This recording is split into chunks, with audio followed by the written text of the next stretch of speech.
Got wrong on LinkedIn. YouTube's up and running, I think. Yes, YouTube's running. LinkedIn seems to be live. Gave me some kind of error, but I think now we're up and running. Good stuff. And yeah, Twitter should go live on its own any second now. Hi everyone. I hope you all enjoy me getting the stream set up. That's the boring bit out of the way, hopefully. As usual, my name is Will Critchlow, and I'm founder and CEO at SearchPilot, and I run these live streams each week to talk about things I've been working on, things that are on my mind, things we've discovered, things I've read, watched, listened to, whatever it might be, that I think you all might find interesting, especially for folks who are heavily into SEO, SEO testing, building experimentation programs, any of the above. If you want to follow along every week, best bet is to head over to searchpilot.com/live, where there are links to the information that I'm giving away, more information on experimentation programs, customer stories from SearchPilot, the ability to sign up for a demo and see SearchPilot in action. And if you want to see my live stream every week, then it goes live simultaneously on Twitter, at Will Critchlow, on my Twitter, on LinkedIn, where I'm also at Will Critchlow, and on the SearchPilot YouTube page, which you can no doubt find of your own accord. So, a few things to talk about this week. What a big part of today's topic for discussion is going to be doing some live work, I think, or like at least showing some live thought process with a bit of live diagramming. So we'll see how that goes. This is me experimenting a little bit, and I've been keen for a long time to show more of my thought process and more of my work and thinking and share that with you all. And I'm going to do some in Figma. I'm not a Figma expert. My brother keeps banging on about it. So I've been trying it out for a few things, and I think it might work well for this use case. So we'll see how that goes. Before we get into the main bulk of that, though, a few things that I've been thinking about or reading about, watching this week. There's been some more noise about the search generative experience stuff rolling out at Google, and there's continued to be a lot of discussion about what that means for the future of search, future of SEO. I remain pretty bullish on the future of all of it. And actually, I'm going to pull up my screen share now because a few things that I wanted to talk through with visuals. The first was I put out this tweet during the week. This is content from Ben Evans.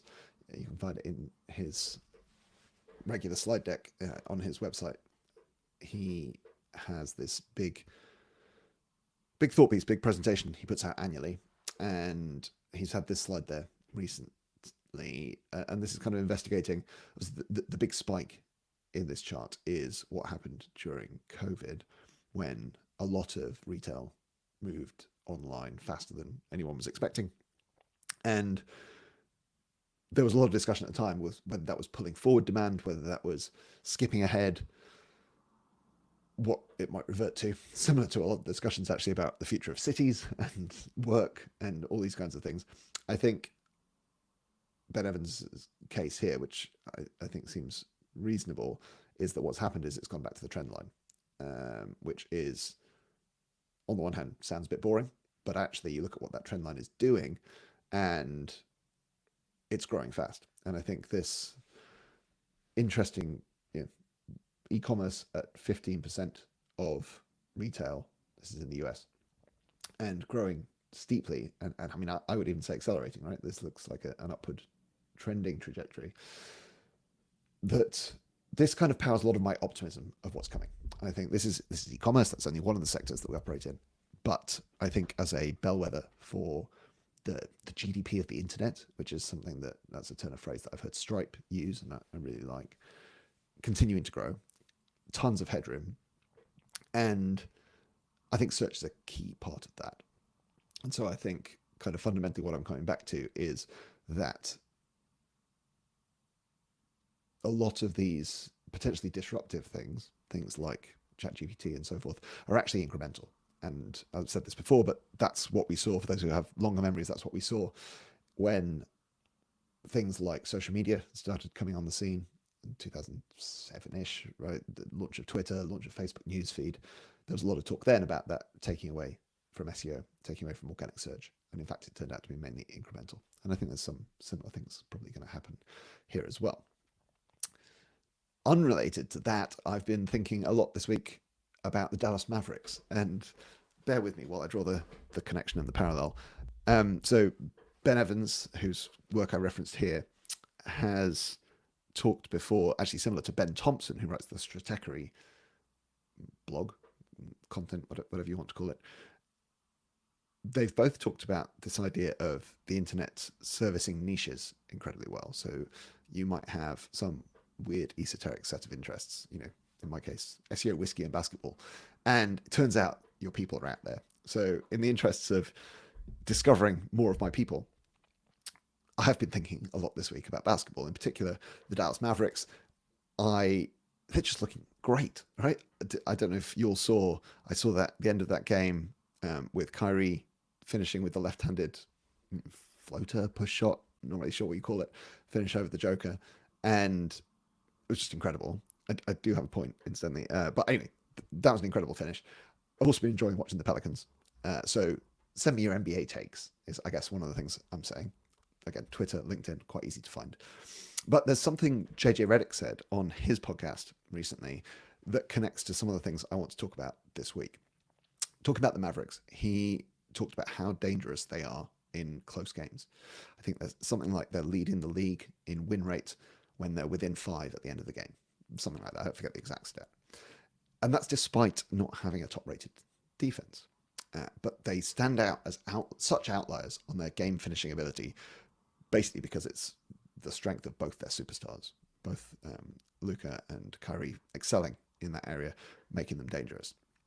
And this is something, weirdly, forgive the segue, that I've been thinking about in our world a lot recently. I've found myself in 2 or 3 meetings, even just in the last week, talking about us as SearchPilot, figuring out and picking the areas where we want to be truly differentiated and the areas where we want to be plain vanilla. Right? We want to be the standard, even potentially boring, non-differentiated option in certain ways, and then really stand out in other areas. And this is something, for example, when it comes to CRO testing, where our differentiation is that we can run SEO tests, not that we have come up with some clever metric of our own around conversion rate testing. We kind of want the vanilla version of that. Similar in compliance. It's come up in a lot of compliance conversations recently.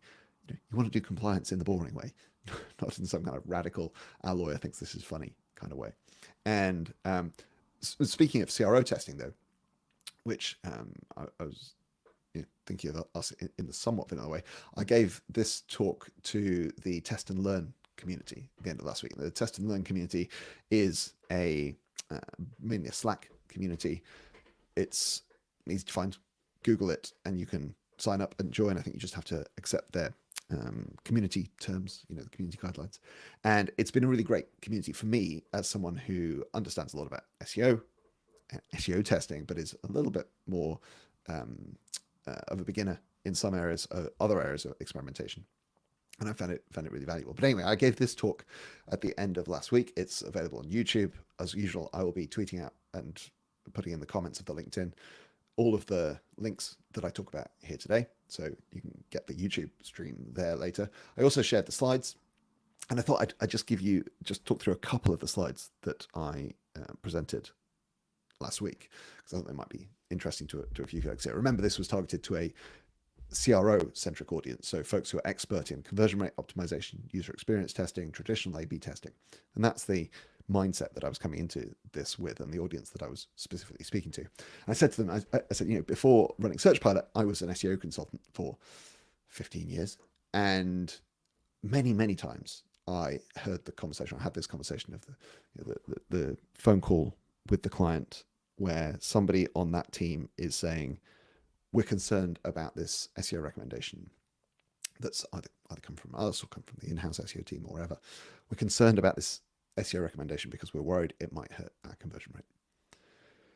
And fair enough, that's a thing that can happen.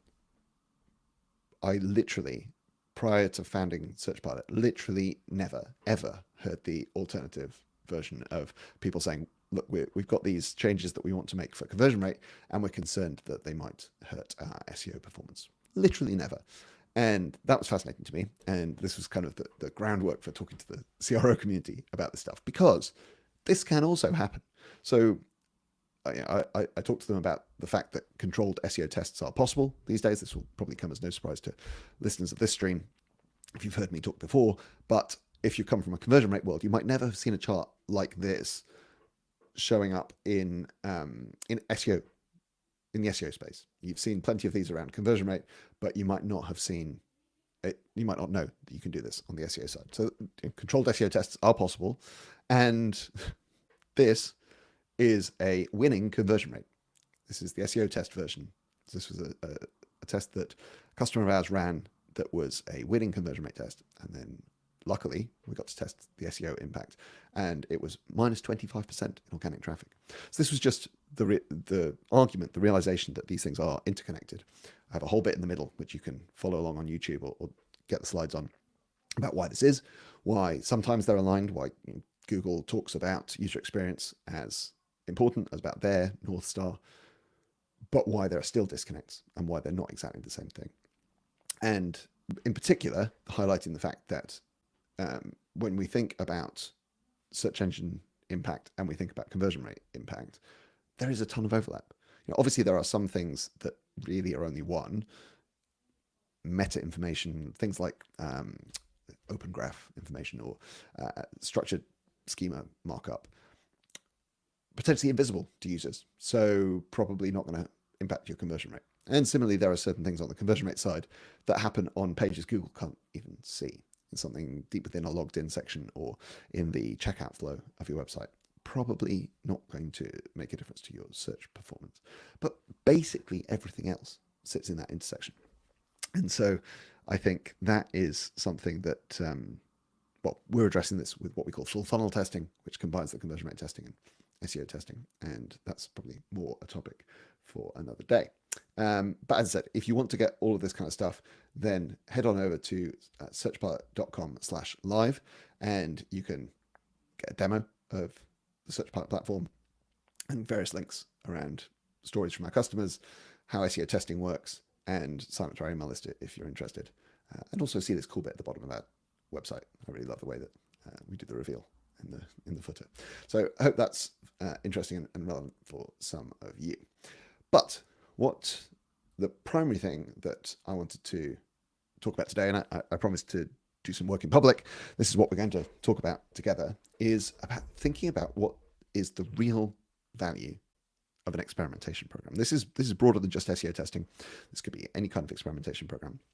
And this came from, the reason I'm bringing this up this week is we've been having internal conversations about this. So some of you might know my colleague, Craig Bradford. He's the COO at SearchPilot, and he had been thinking about this stuff, shared some interesting links with me, and we had a fun brainstorm. And I thought that it might be fun to share some of the early thinking about this externally, even though there's plenty more to come. So one of the links he shared with me was off the Conductrix blog, this question: what is the value of my A/B testing program? And this is really talking about conversion rate testing, but it's talking about the value of the experimentation program, really.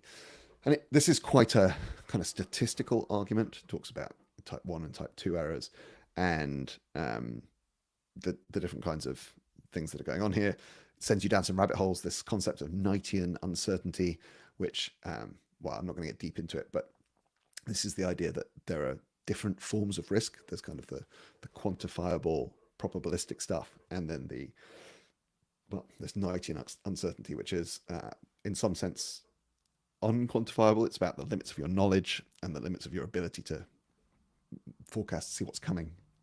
And anyway, that was a rabbit hole. Punchline on the Knightian thing is I don't very often find myself agreeing with Nassim Taleb, but on this particular thing I do. I don't think it doesn't exist. Not a thing. It's all probability. Everything's probability. And we can think about it all in that kind of way. So anyway, point being, this is all rabbit holes and beginners. So I'm going to flip over to Figma, and we're going to do some live work and see how this goes. So I have this open on my iPad as well, which is where I'm going to do some diagramming, and we're going to see how it works if we bring it all together. So let's see. Okay, so what I've got here first is this 2x2. I laugh because if you know me well, or even if you've seen some of my content previously, you might know that I often think in 2x2s. And this is a 2x2 that served us quite well. This is in our SearchPilot content around what we call doing business, not science. And this is the idea that sometimes you want to get real confidence that you've got a winner on your hands when you run a test. Other times you just want to know that you're not doing harm, and that actually pace, cadence of a testing program is sometimes where a lot of the real value lies, and you're looking for those opportunities to get ahead of your competitors. And I started out thinking that maybe this was going to be an area that we could, from which we could derive the thinking about the value of a testing program. And I think we've done this for some of our, when we're building business cases for prospects at SearchPilot. You kind of predict experiments that might fall into each of these quadrants, classify them in various different ways. And this talks about how expensive they are. It talks about how strong the hypothesis is, all this kind of stuff. But having thought about it some more, I don't think this is where we're going to go as we think about this, this value of our testing program. There's something in the link that we were looking at a minute ago that kind of talks about it as a concept of insurance. That you get your explicit gains, you're winning tests. So deploy the things that win and don't deploy the things that lose. And again, this is kind of quite a common way of thinking around the value of an experimentation program. And it, in fact, explicitly talks about it as an insurance, as being similar to insurance. And this is the idea that it's valuable to have tested a thing, even if it turns out not to be harmful, in much the same way, and the example here is, it's valuable to have insurance, even if you don't get in an accident that year. So I started off down this avenue, but I ended up thinking that most of the value is not very much like insurance, because insurance is the thing that kind of pays out if something goes wrong. And it compensates, typically, or often compensates monetary harm, non-monetary harm with money, right? So you damage your car, and the damage is a physical thing, and what happens is you get some money to fix the car. And that's not how testing works. Testing doesn't, if you discover something that would have been damaging to your website, it's not like you roll out the damage and then get some financial upside back. It is more preventative. It's kind of stopping you from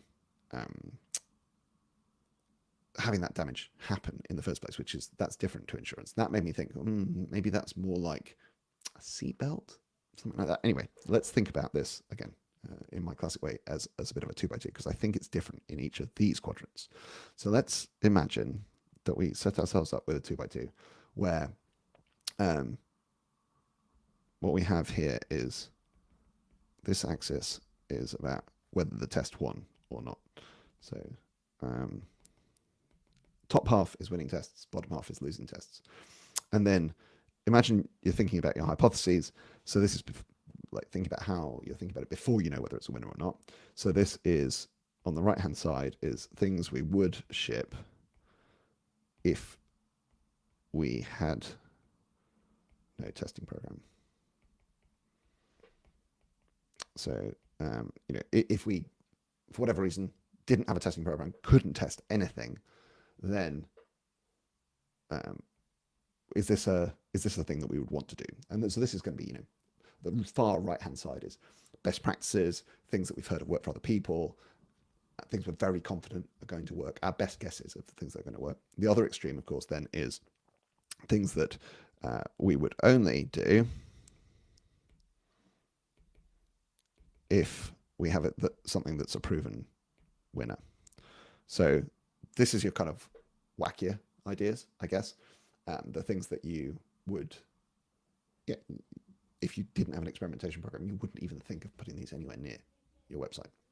And so I think you can now start to think about, well, what happens, what's the value in each of these quadrants? And I think probably that easiest one is what I'm calling true uplifts. So this is versus the counterfactual. So arguably everything in the top half is winning tests. So everything in the top half is an uplift. But the top left is true uplifts, because this is uplifts that we wouldn't have shipped if we weren't running an experimentation program, right? So if there was no experimentation program, we wouldn't have even been able to put this anywhere near our website. Because we are running an experimentation program, we discovered that it was an uplift, and so that's the ROI here is, yes, we discovered an upside that otherwise we wouldn't have had. I think the opposite quadrant is the other easiest to identify, because this is real downside avoided. This is the case where you're wearing your seatbelt, you crash, and you're unhurt because you're wearing your seatbelt. And this is obviously, nobody goes out planning to crash. This is, the whole right-hand side of this quadrant is things that you would believe were safe to do if there was no testing program available to you. So if there was no testing program, you would have just done this. You'd have rolled this out, and that would have been a bad idea, it turns out, because it turned out to be negative. And so in that testing, you've now identified a thing you would have done otherwise that would have been a bad idea. You've now not done it, so that's real downside avoided. Those are the two biggest wins. Bottom left, probably the least interesting, because I think all that you really get at here is that this guides future testing. So your future hypotheses can be guided by the fact that you threw this thing at the wall and it didn't stick. This is you're looking for winners and you didn't find them. You weren't really expecting to find winners here, but at least this kind of points you towards where the benefits might be, where you could go looking in future. Top right is possibly interesting. So in the top right, you also get this benefit, right? So you also get to guide your future hypotheses, but in addition, you get some kind of insurance benefit. And this is quite hard to quantify. This is the what if value. And this is what in the Conductrix post, they were talking about this idea that insurance has some value even in a year where nothing bad happens to you. So this is the cases. These are all the cases where you have a testing program. It's there to keep you safe, but in fact, for these particular hypotheses, you didn't need it because you thought they were safe and they turned out to be safe, or thought they were good and they turned out to be good.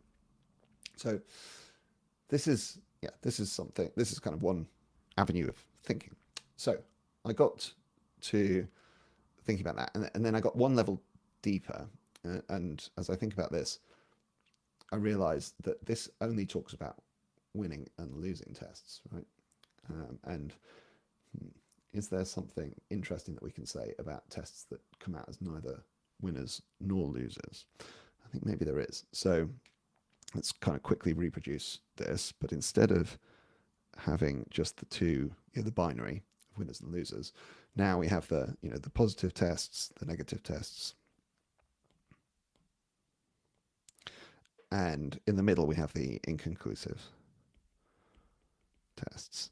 So now we've got our kind of green value here and here, just as before. I think the benefit of this whole section is similar. So this is the guiding future hypotheses. So whether something turns out to be negative or inconclusive when we thought we were just kind of throwing things at the wall, we didn't really get a great deal of benefit except for the fact that it guides the hypothesis. We have the insurance benefit up in the top right of the kind of what if value, plus a little bit of these guiding future hypotheses. But this box on the right, where we have the inconclusive tests that we would have shipped without a testing program, this has a new benefit, which is cost savings. And this is the fact that you don't need to build or maintain the things that sit here. Depending how you're building your experiments, maybe you need to build some version of them, maybe you build some kind of, what's the word, prototype. But you don't need to maintain them, because although you thought these were a good idea, turns out they don't bring measurable benefits. And so you kind of end up with all of this section having concrete, measurable financial benefits. So we have kind of green in these two big quadrants here. So this is positive tests in the top left that we couldn't have necessarily predicted would be positive. Positive in the bottom right, where we're saving ourselves from ourselves, things that we were sure were going to work that actually turned out to be negative. And then this middle right, cost savings area, where we now can save costs against not needing to maintain features that it turns out aren't going to bring a benefit. So this is how I think I'm thinking about this stuff. And I haven't yet turned this into how you create business cases and so forth. But it got me thinking, okay, suppose this is true. This is quite a static analysis. It just says, okay, we've got a set of things that we would have rolled out if we had no testing program. And we've got a set of things that we wouldn't have rolled out if we had no testing program. But those are two different versions of the world. And having the testing program unlocks that left-hand side. Right? We couldn't do any of this without the SEO testing program. And so that's that kind of question of what's the strategic value of unlocking that side. And I think this is about looking for winners, having that mindset of searching outside of the known. On the right, we're kind of just avoiding losers. On the left, we're seeking winners. So it's a bit more of the, I guess, VC versus value investing mindset. I don't know. But there's something going on here, because this is not just like insurance, but it's also not just like seatbelt either. Seatbelt is saving yourself from bad things happening. But actually here, we're unlocking something good as well, especially in that top left corner. So what this got me thinking about was actually yet another analogy, which is the safety net below the trapeze. So how much is the safety net below the trapeze worth to Cirque du Soleil? I went to see Cirque du Soleil in London recently. It was amazing to the kids. Phenomenal performance. And I was sitting thinking to myself, this is amazing. I wonder if they could do even more impressive things if they were prepared sometimes to fail in front of the audience and fall into the safety net. And almost literally, as I thought this, one of the performers fell off the trapeze, landed in the safety net, obviously was fine, climbed back up the ladder, carried on the performance. And I realized that is exactly what they're doing. They are pushing so close to the limit that they are prepared to fall. Maybe not every night, but some nights somebody falls. They're fine because the safety net is there. They are doing that performance that is so compelling only because the safety net's there. The value to the safety net is not, paying out fewer injury claims to their performance. The value to the safety net is they can do a more radical performance. They can do something more differentiated, more compelling, more impressive, more exciting, because they can push the limits. And so this is something that talks to me about maybe the real value to a testing program isn't just identifying winners, avoiding losers, having that insurance program. Maybe some of this it's like the safety net. It's the value of the safety net, which sounds boring, but isn't. It's non-linear. It's the fact that if you can put on that more exciting performance, maybe you don't make the show 5% better. Maybe you sell 50% more tickets, 200% more tickets. If you never run a losing test, you're not taking enough risks. But if you also never find a surprise winning test, you're probably also not taking enough risks. And so that's kind of led me to what I think I'm going to just draw up just now, and let's just think this through. So same 2x2 as we had at the outset. So this is, that's not the color pen I was expecting. Right, so same 2x2. This is positive tests, negative tests. This is, I guess, safe tests and risky tests. That's a bit of a shorthand for all the things that we've just been talking about. And so we have basically insurance up here. This is insurance we never use. There's still some value to that. This is the seatbelt. This avoids harm happening to us. This is the safety net. This is we try risky things, and occasionally they go, or sometimes they go wrong. And this, I think, is panning for gold. Doing the risky thing that only pays off sometimes. And so now we see actually there's value in all four quadrants. Different value, to be sure. And the surprising one is, maybe surprising, is that these positive safe tests are actually the least valuable, probably. There is some value to that insurance, as we talked about, but nowhere near as much value as there is in the seatbelt and the panning for gold, which save you from injury, occasionally just strike gold. And crucially, there is tons of value in this safety net. The fact that you have the safety net in place is what lets you try things that your competitors wouldn't try and be the Cirque du Soleil of your industry. So I think this is just me kind of thinking aloud, talking things through. This is not refined, as you can tell, but it points the way to some ways of thinking that can start to quantify the value of an experimentation program. If any of it's resonated, I'd love to hear your thoughts.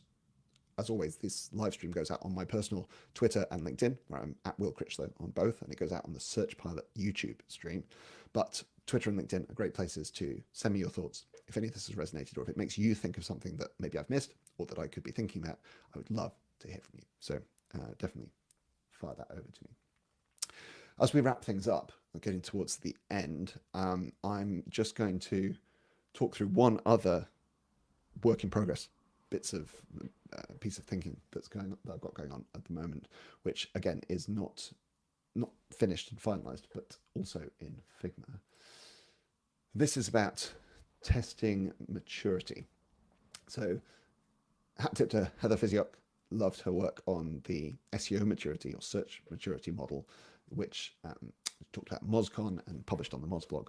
And this is heavily inspired by her work. So thank you, Heather, for putting that out there. This is this kind of idea that organizations move hopefully along this maturity curve, getting more mature, and this describes the different ways that SEO kind of works for them. So I've been doing a bit of thinking about what that looks like in practice. It's tempting to think this is some kind of adoption curve, that there are more companies in different stages along this. I don't think that's the right way of thinking about it. This kind of adoption curve is percentage of companies adopting the thing. So the y-axis here is percentage of companies adopting a way of working. That's not the y-axis here, where the y-axis is maturity. The organization moves up maturity. It's an individual organization is plotted somewhere on this curve. So it's not that, but I've been thinking about what this looks like. And I've got two different models that I'm kind of playing with. One is the kind of quite testing centric. So no testing, basic testing, controlled scientific testing. We connect it to business metrics. It gets embedded in the culture. Leadership are paying attention. Drives strategy, drives earning calls, and so forth. Maybe that could be interesting. I was connecting this here to, this was I mentioned Craig earlier, the COO, SearchPilot. This is from one of his blog posts where he talks about the different hierarchies of evidence in SEO thinking, moving from hunches, best practice, anecdotes, into uncontrolled tests, all the way to randomized controlled trials, which is where we're trying to get ourselves to, and trying to map some of this onto the same kind of thing. And then I've got some other bits, another kind of angle of thinking much more, instead of this is kind of the testing maturity, something that's a bit more about the kind of cultural maturity, I guess, of you start with experimentation, you're running individual tests, then you have a testing program, then you have a joined up testing program that connects different elements, so conversion rate and SEO testing, for example, tie it to business metrics, connect it to leadership. This is, again, sneak preview, things I'm thinking about. If you've got thoughts on any of this stuff, once again, drop me a line at Will Critchlow on Twitter or LinkedIn. As usual, I'll be tweeting out and adding to the LinkedIn comments all the links that I've shown here today, except the Figma stuff, but all of the external things for you to read. And I'd love to hear your thoughts across any of this stuff. It's been a bit of an experiment doing some of the work in public, and I'm kind of interested in where some of this stuff's going to go. So I'd really love to hear people's thoughts and ideas on it. If you want to head to searchpilot.com/live, then you can, as well as all of the links that I'll tweet out, you can get links to, I think I showed them earlier, you can get these, fill in the form if you'd like to see SearchPilot in action. You can get some stories about results from our customers, including click through and get all these kind of different great win rates and business impacts. You can get more information about how SEO testing works and sign up to our email list or access the back catalogue of test results if you're interested in all of these kind of super nerdy SEO things. And I say that with love because I am very interested in these super nerdy SEO things. So thank you for joining me. I'll see you next week. Take care.